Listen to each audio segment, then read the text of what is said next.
கர்த்தருக்கு ஸ்தோத்திரம். கர்த்தருடைய நாமம் மகிமைப்படுவதாக. நான் எம்மாத்திரம் ஒரு பொருட்டாய் எண்ணுவதற்கு,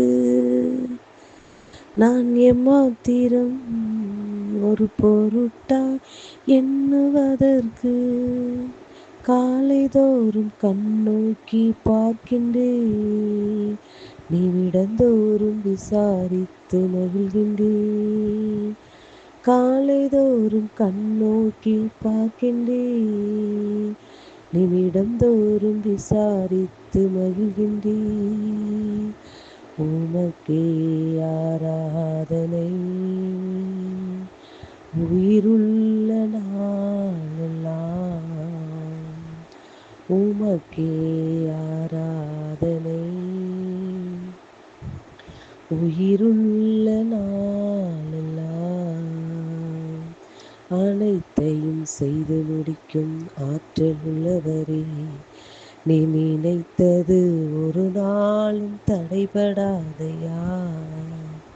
அப்பா, நன்றியோடு கூட துதிக்கிறோம், ஸ்தோத்திரிக்கிறோம். எங்களை அதிகமாய் நேசிக்கிற அன்பின் பரலோக தகப்பனே, இந்த நல்ல வேலைக்காய் நன்றிருந்த இதயத்தோடு உம்மை துதிக்கிறோம், ஸ்தோத்திரிக்கிறோம். மட்டுமா எங்களை கிருபையாய் பாதுகாத்து இந்த வேளையிலும் உடைய சமூகத்தில் கூட்டி சேர்த்த உடைய அன்புக்காய் நன்றி செலுத்துகிறோம் ஆண்டவரே. தகப்பனே, எங்களுடைய வாழ்க்கையில நீங்கள் செய்ய நினைத்த ஒரு காரியமும் தடைபடாது என்பதை நாங்கள் அறிந்திருக்கிறோம். அப்பா, நீர் எங்களை ஒரு பொருட்டாய் எண்ணுவதற்கு நாங்கள் எம்மாத்திரம் ஆண்டவரே, ஆனாலும் எங்களை கிருபையாய் நீர் தகுதிப்படுத்தியிருக்கிறீர் என்னுடைய பிள்ளையாக. அதற்காய் நன்றி செலுத்துகிறோம் ஆண்டவரே. மாத்திரமே உயர்த்துகிறோம். எங்களை தாழ்த்தி வெறுமையாக்கி உடைய சமூகத்தில் ஒப்புக் கொடுக்கிறோம். இயேசுவின் நாமத்தில் பிதாவே, ஆமேன். கர்த்தரின் ஆலோசனைக்காக எஸ்தர் எழுதின புஸ்தகம் 5ஆம் அதிகாரம் அதனுடைய 14வது வசனம். எஸ்தர் எழுதின புஸ்தகம் 5ஆம் அதிகாரம் அதனுடைய 14வது வசனம்.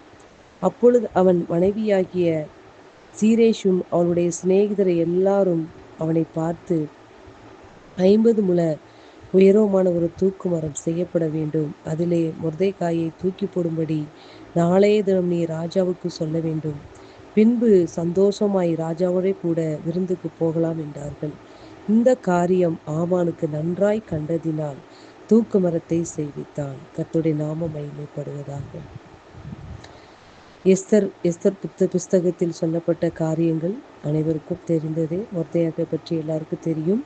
இந்த இடத்தில் கர்த்தர் ஆமானை கொண்டு ஆமான் மொர்தெகாய்க்கு செய்யக்கூடிய தீங்கு, அவனுக்கு ஒரு தூக்கு மரத்தை செய்வித்ததை கர்த்தர் கண்டு, இந்த அதிகாரத்தில் 5ஆம் அதிகாரத்தில் கடைசி வசனத்தில் இப்படியாக ஆமான் வீட்டாரும் ஆமான் என்ன செய்கிறாங்க, மொர்தெகாய்க்கு விரோதமாக ஒரு தூக்கு மரத்தை செய்த அன்னைக்கே கர்த்தர் என்ன செய்தார். அவருடைய 6வது அதிகாரத்தின் முதல் வசனத்திலேயே கர்த்தர் என்ன சொல்லுகிறார், அந்த ராத்திரியிலே ராஜாவுக்கு நித்திரை வராதபடியினால் கால வர்த்தமானங்கள் எழுதியிருக்கிற நடபடி புஸ்தகத்தை கொண்டு வர சொன்னான்.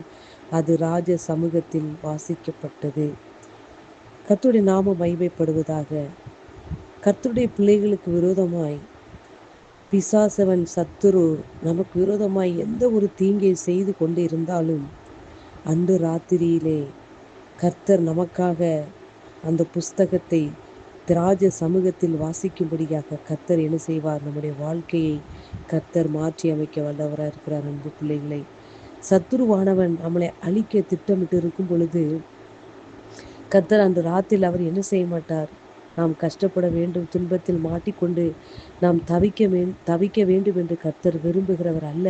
கர்த்தருடைய பிள்ளைகளே, நாம் படுகிற அநேக காரியங்களை கர்த்தர் பார்த்து கொண்டு இருக்கிறார். ஆனால் ஒரு முடிவுக்கு வரும் பொழுது கர்த்தர் அந்த இடத்தில் ஒருபொழுதும் நம்மளை விட்டு கொடுக்கிற தேவன் இல்லை. அன்பு பிள்ளைகளே, மொர்தெகாய் கர்த்தரை மாத்திரமே பணிந்து கொண்டு அந்த ஆமானை பணிந்து கொள்ளாததை கண்டுதான் அவன் என்ன செய்தான், அவன் மேல் ஒரு எரிச்சல், தன்னை வணங்கவில்லை, தான் வந்தால் தனக்கு மதிப்பு கொடுக்கவில்லை என்று அந்த மொர்தெகாயை பார்த்து அந்த ஆமானுக்கு அவ்வளோ ஒரு எரிச்சல். யூதனாகிய மொர்தெகாயை பார்த்து அவ்வளோ ஒரு எரிச்சல் படுவான் அந்த ஆமான்.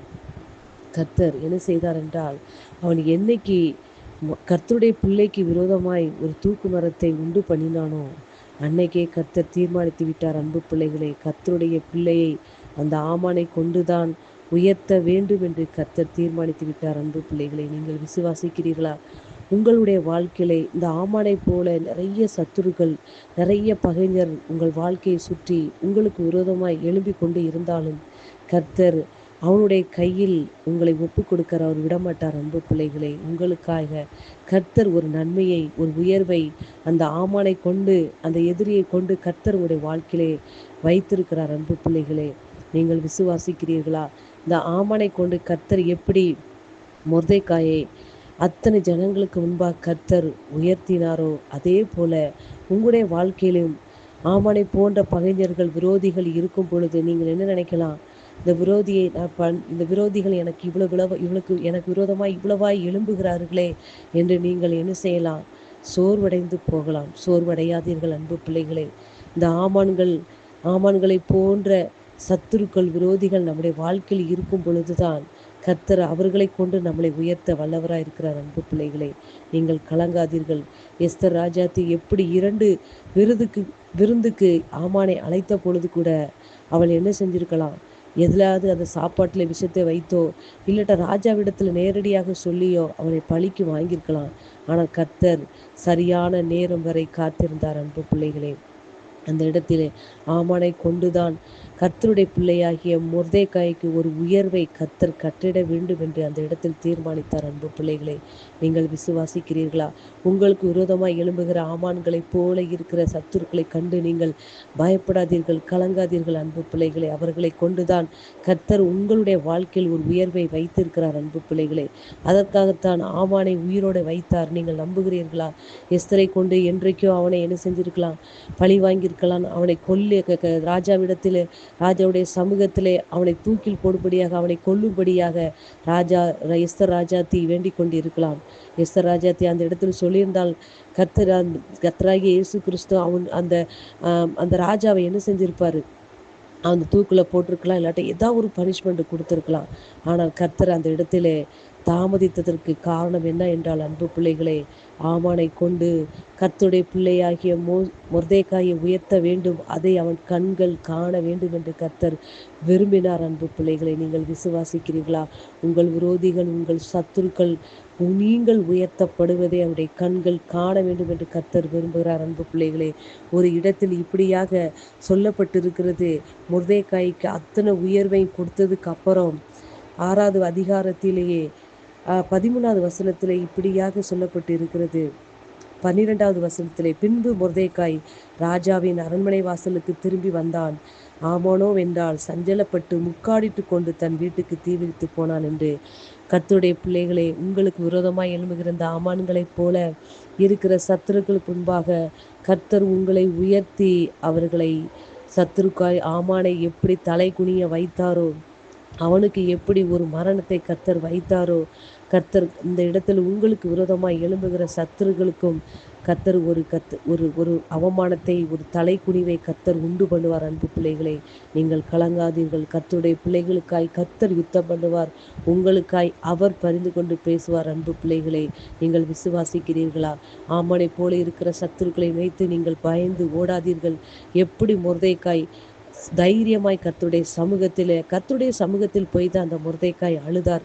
கண்ணீரை எல்லாம் கர்த்தருடைய சமூகத்தில் தான் ஊற்றினார். அன்பு பிள்ளைகளே, அதே போல நமக்கு விரோதமாக சத்துருக்கள் கொண்டு வருகிற கஷ்டங்கள், இடைஞ்சல்கள் அத்தனை கர்த்தருடைய சமூகத்தில் நீங்கள் ஊற்றி விடுங்கள். கர்த்தர் உங்களுக்காய் யுத்தம் பண்ணுவார். உங்களை சத்துருக்களை வைத்தே உங்களை என்ன செய்வார்? உயர்த்த அவர் வல்லமையில் இருக்கிறார். அன்பு பிள்ளைகளை, வார்த்தை நிமித்தமாக கர்த்தர் உங்களை ஆசீர்வதிப்பாராக. ஆமென்.